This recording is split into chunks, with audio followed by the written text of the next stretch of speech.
Now I went for that one because, well, basically because I could get hold of it, but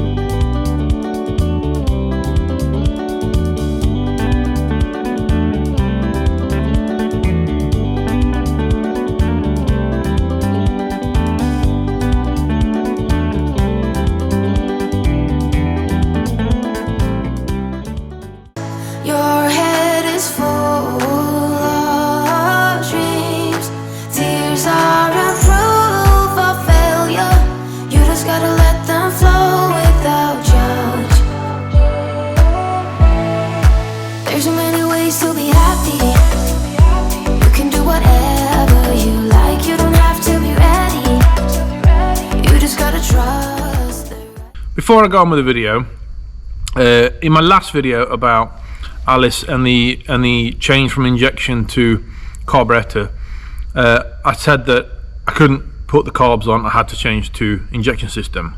I did get quite a lot of comments on Instagram, Facebook and YouTube saying they put Webers on their car and it was fine, and they've put carburetors on their zetec conversion, it was fine.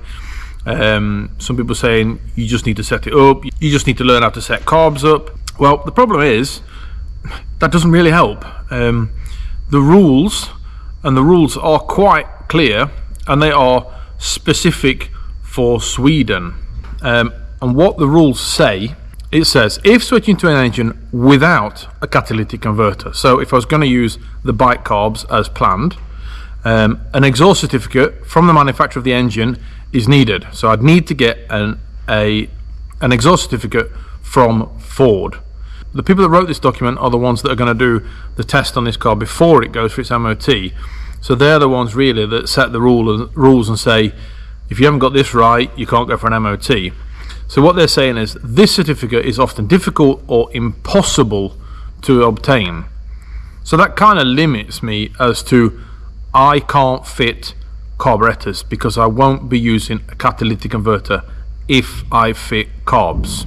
It doesn't matter if I put Weber carbs on there, it doesn't matter if I change to any other carburetors whatsoever, none of them are going to be used with a catalytic converter, and that is the most important bit. That is where it says stop. That is where it rules out carbs completely on this car. What it does say is if you switch to an engine with a catalytic converter, no exhaust certificate is needed. So this is where I now need to go catalytic converter and injection. The engine should be taken as what they call a package from a car with a cat, and should have lambda controlled injection, etc. And it should pass the emissions test during inspection.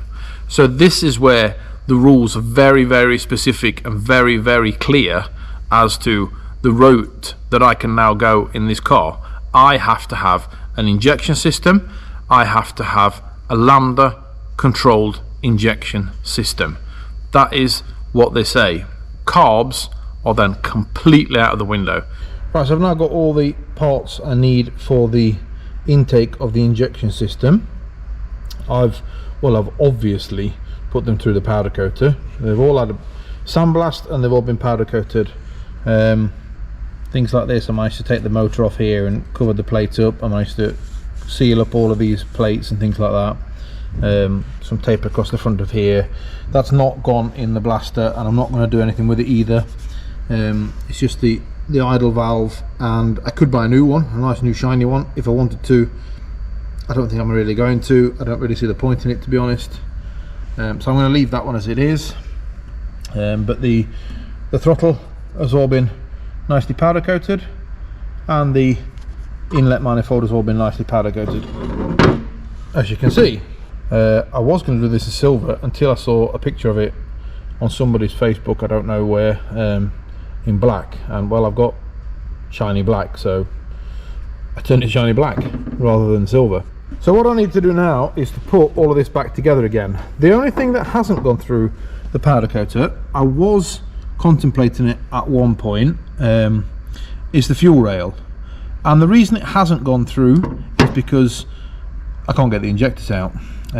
and I don't really want to force them. They're there, they're sealed, they're quite happy, and I'm not going to bother taking them apart, to be quite honest.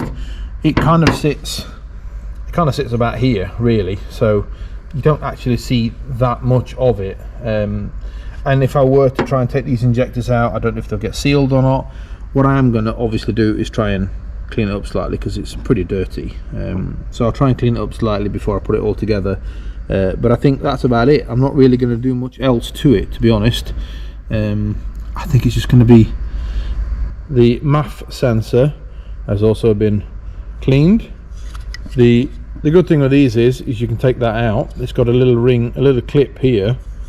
There you can see it's got a little clip there that you can take out. Once you take that out, you can take this grill out of here, and then I was able to mask it all off so I didn't risk anything, and I was able to pull the sensor out of there as well. They've got some security bolts in there, but I've got stuff for that, so I could take the sensor out of that and I could just powder coat all that nice and shiny as well. So I'm quite happy with that. Now the inlet manifold where the injectors go, that all got powder coated. I was able to mask off the two faces of where they fit. Now there is a gasket that goes on this side. I'm having a bit of trouble getting hold of it, so I'm going to use the old one.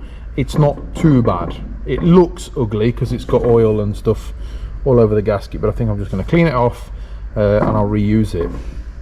The gasket that goes on this one was a paper gasket, and that did actually split slightly, so I have been able to get hold of a new one of these. So this one will be replaced with a brand new one. If I get hold of one eventually, I'll just change that one. It's just a matter of bolting it, unbolting it from the engine and replacing it with a new one. So I'm not worried about that one too much.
One bolt that holds the two pieces together. What holds the rest of it together is the bolts here that go through there. That hold all of these together, but there's just one that keeps these two pieces together. So then we have that gasket that fits there, and that bolts straight onto the head. So this is ready now to bolt onto the engine. I'm just going to tighten that bolt down and we're ready to go.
Right, so I'm going to start wrapping this video up now then. As you can see, I've got the injection in its place. I've started to put some of the wiring together. I've got about 1 billion cables to connect, but I'll do that in the next video. I'd love to know what people think about the powder coating that I did. I've done it in black. Original was aluminium silver. So what do you think? Was it a good colour? Was it a good choice? Should I have gone with a different colour? What would you have done if it was yours? Let me know. Put a comment down below. But right now, I've got some wiring to do. Well, I've got a lot of wiring to do. But we'll take that in the next video. So, if you like what you've seen, press that subscribe button. I'll see you in the next video. Thanks a lot, and bye-bye.